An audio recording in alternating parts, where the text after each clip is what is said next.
Hello friends, welcome back to my channel RP music gods. आज मैं आपके सामने फिर से आया हूँ और आपके सामने उन बातों को रखूँगा जो आपके लिए जानना म्यूज़िक को सीखने के समय बहुत ज़रूरी है। आप जानना चाहेंगे कि हमें कौन सा इंस्ट्रूमेंट लेना चाहिए, जो भी इंस्ट्रूमेंट लेना है वो कैसे लेना है, हमारे को किस तरह से उसे ख़रीदना चाहिए, कौन सा मॉडल लेना चाहिए और किस शॉप से लेना चाहिए या ऑनलाइन कैसे मंगवाना चाहिए। इन्हीं सब बातों का जवाब आज मैं आपको इस वीडियो में दूंगा और कुछ हम लेसन भी स्टार्ट करने की कोशिश करेंगे।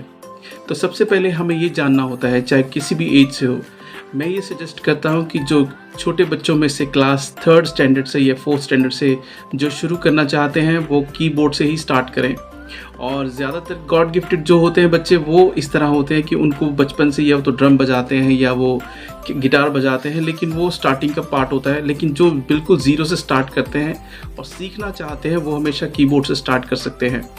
जो गॉड गिफ्टेड है उनके पास गॉड गिफ्ट है तो वो कहीं से भी किसी इंस्ट्रूमेंट को भी स्टार्ट कर लेते हैं, लेकिन वो बहुत कम लोग होते हैं। इसीलिए मैं आपसे ये बात बोलना चाहता हूँ कि जब भी आप इंस्ट्रूमेंट खरीदें, आप सबसे पहले ये देखिए कि आप कौन सा म्यूज़िक सुनना ज़्यादा पसंद करते हैं, और जिस तरह का म्यूज़िक आप सुनना पसंद करते हैं उसी तरह के इंस्ट्रूमेंट भी आपको सोचना होगा।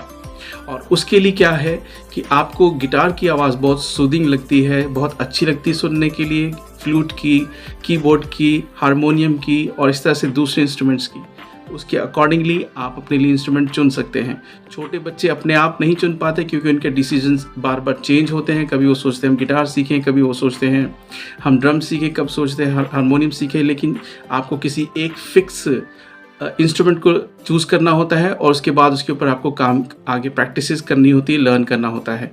और बड़ों के लिए भी यही बात है। बड़े भी सोचते हैं देखने में, सुनने में बहुत अच्छा लगता है, बजाने में बड़ा आसान लगता है, ऐसा लगता है क्योंकि जब हम देख रहे हैं दूसरे को बजाते हुए तो हमें लगता है बहुत आसान है, लेकिन ऐसा होता नहीं है। उसको स्टेज पे आने के लिए बहुत समय लग जाता है।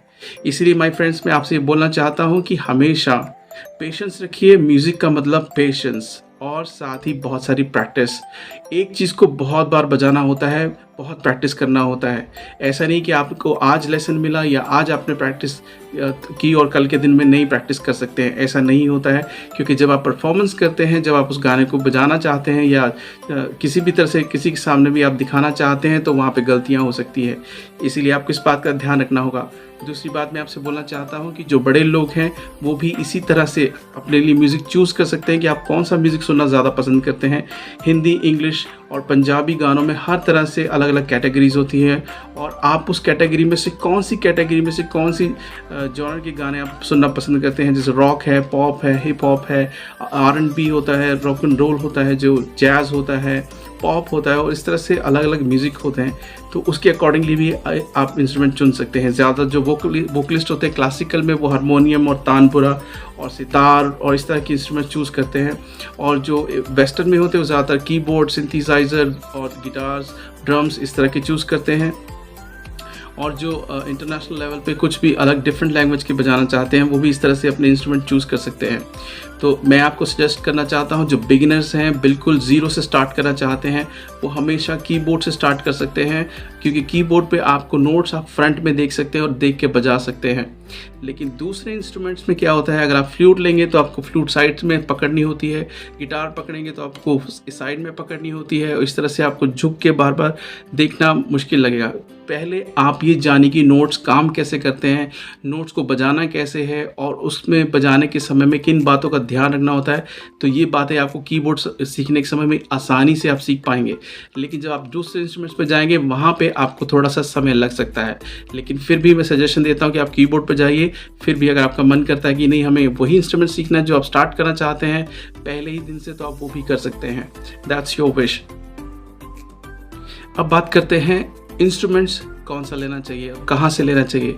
मॉडल स्टार्टिंग के लिए, बिगिनर्स के लिए मॉडल्स डिफरेंट आते हैं और बिगिनर से एक अप लेवल के लोगों के लिए, स्टूडेंट्स के लिए अलग मॉडल आते हैं और आप उनमें से चूज़ कर सकते हैं। कई बार होता है स्टूडेंट्स जो है वो अपने लिए फर्स्ट डे से ही एक प्रोफेशनल लेवल का या प्रोफेशनल से एक स्टेप डाउन का ही मॉडल ख़रीदना चाहते हैं, चाहे वो किसी भी इंस्ट्रूमेंट का हो, गिटार, कीबोर्ड, हारमोनियम, तबला या किसी भी तरह के ड्रम्स, और इस तरह से डिफरेंट मॉडल्स आते हैं।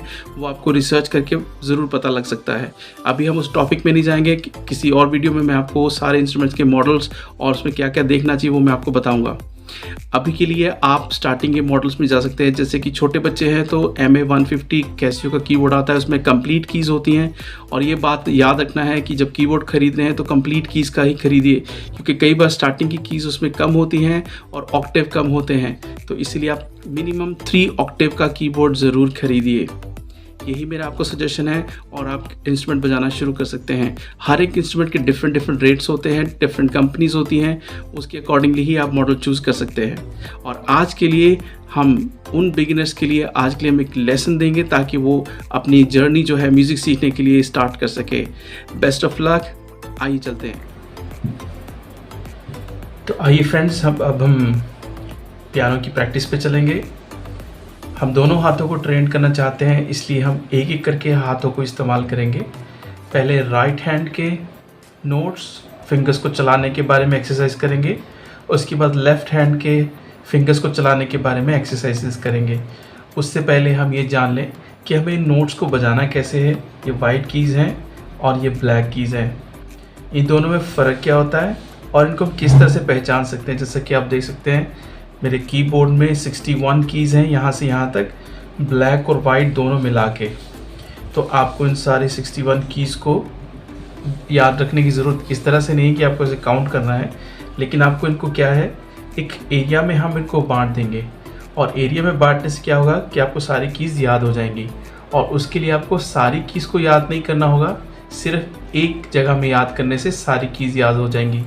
अब आप सोचेंगे कैसे, वो इस तरह से, इन 61 कीज़ में कितने ऑक्टेव्स हैं, 1 2 3 4 और 5 ऑक्टेव्स। तो 5 ऑक्टेव्स का मतलब होता है 1 ऑक्टेव जो होता है वो 8 नोट्स का होता है। टोटल 13 नोट्स एक ऑक्टेव में होते हैं। अब जैसे कि 0 1 2 1 2 3 4 5 6 7 8 9 10 11 12 13। तो 13 फर्स्ट और 13th नोट हमेशा सेम नोट होता है। अब इसे आप कहीं से भी स्टार्ट करेंगे तो फर्स्ट नोट यहाँ से स्टार्ट करेंगे तो 30 नोट सेम ये वाला नोट होगा। इसी तरह से आप फर्स्ट नोट यहाँ से स्टार्ट करेंगे तो यहाँ तक सेम नोट होगा। अगर आप बीच में से कहीं से स्टार्ट करेंगे तो ये फर्स्ट नोट है तो ये 13th नोट जो है सेम नोट होगा। तो इस तरह से हम इस बात को कवर करते हैं। तो हमारा फर्स्ट ऑक्टेव है ये 30 नोट्स का सेट, उसके बाद नेक्स्ट ऑक्टेव है ये 13 नोट्स का सेट, उसके बाद यहाँ से फिर ये 13 नोट्स, फिर यहाँ से ये 13 नोट्स, यहाँ से ये 13 नोट्स। तो इस तरह से हम इनको ऑक्टेव्स में बांट देते हैं। तो पहला ऑक्टेव जो है वो बेस ऑक्टेव कहलाता है, ये डबल बेस ऑक्टेव है।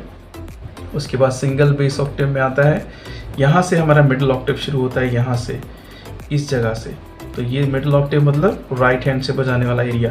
तो यहाँ से लेकर यहाँ तक सब राइट हैंड से बजाया जाता है और यहाँ से लेकर यहाँ तक सब लेफ्ट हैंड से बजाया जाता है। अब किसी कीबोर्ड में या पियानो में या ऑर्गन में या सिंथेसाइज़र में इससे ज़्यादा कीज़ भी हो सकती हैं, लेकिन उससे आपको कंफ्यूज नहीं होना है। फर्स्ट की आपको देखनी है कौन सी है, फर्स्ट की हमारे पास सी है, ठीक है। तो किसी कीबोर्ड में वो कुछ दूसरी की भी हो सकती है, आपने कंफ्यूज नहीं होना। आपने इन 2 ब्लैक कीज़ का ध्यान रखना है हर ऑक्टेव में। जैसे कि 13 नोट्स का एक ऑक्टेव है तो फर्स्ट इसकी 2 कीज़ जो है ब्लैक हैं, उससे नीचे वाली फर्स्ट की जो होती है वही होती है सी नोट। इसी तरह से आप यहाँ देखिए इस ऑक्टेव में ये 2 ब्लैक नोट्स और एक सी नोट, 2 ब्लैक नोट्स, एक सी नोट, 2 ब्लैक नोट्स, सी नोट, 2 ब्लैक नोट्स, सी नोट। इस तरह से हमारे 5 ऑक्टेव्स कवर हो जाते हैं। अब चलिए आगे बढ़ते हैं। अब राइट हैंड से नोट्स को पहचानना है और लेफ्ट हैंड से नोट्स को पहचान कर उन फिंगर्स को चलाना है ताकि दोनों हाथ की फिंगर्स एक साथ काम कर सकें। उससे पहले एक एक करके दोनों को हमने प्रैक्टिस देनी है ताकि फिंगर्स को ढूंढना ना पड़े कि नोट्स कहाँ बजाना है।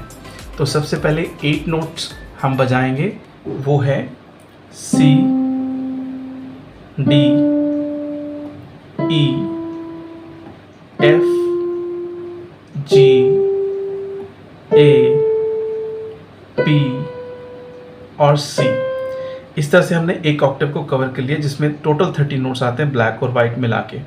और इसी तरह से हम लेफ्ट हैंड में देखेंगे तो वहाँ पे भी यही नोट्स होंगे लेकिन बेस ऑक्टेव के हैं। देखिए कैसे साउंड करते हैं, ये मिडिल ऑक्टेव था, अब ये बेस ऑक्टेव है। C, D, E, F, G, A, B और C। और इससे आगे हम चलेंगे तो सेकेंड ऑक्टेव यानी सेकेंड बेस शुरू हो जाएगा और यहाँ से सारे इन सब के नोट्स के नेम जो है वो सेम है। अब ये तो था हमारा C D F G B C जो हमने बजाया। अब हम इसको राइट हैंड की प्रैक्टिस देंगे। ब्लैक नोट्स के बारे में हम बाद में करेंगे, पहले इसको पूरा करेंगे। तो हमें फिर से करना है थंब से C, फिर फर्स्ट से D, सेकेंड फिंगर से E, तो C D E। उसके बाद हमारा फिंगर यहाँ से शिफ्ट होंगी और यहाँ पे आ जाएगा F, F पे आएगा थंब, थंब और फिर F G first finger, A second finger, B third finger और अगेन C फोर्थ फिंगर। तो अब हम इसको कैसे याद कर सकते हैं, एक दूसरा तरीका भी है।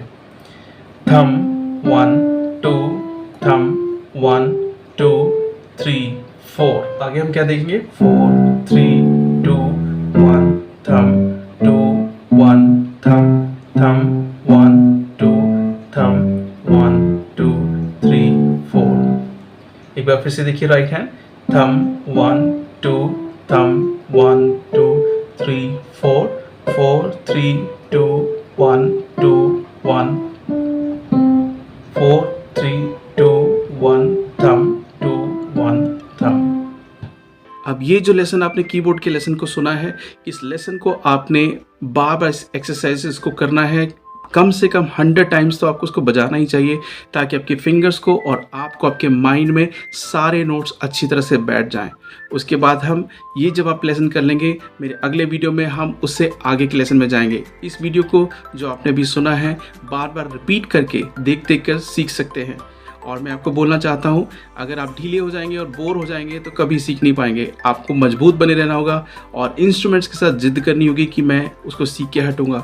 ये आपको किसी को कहने की ज़रूरत नहीं पड़नी चाहिए, आपको खुद करना चाहिए। बड़े और छोटे सब के लिए यही बात है, क्योंकि मैंने भी ऐसी सीखा, आप भी ऐसे सीख सकते हैं। Good luck, see you in the next video.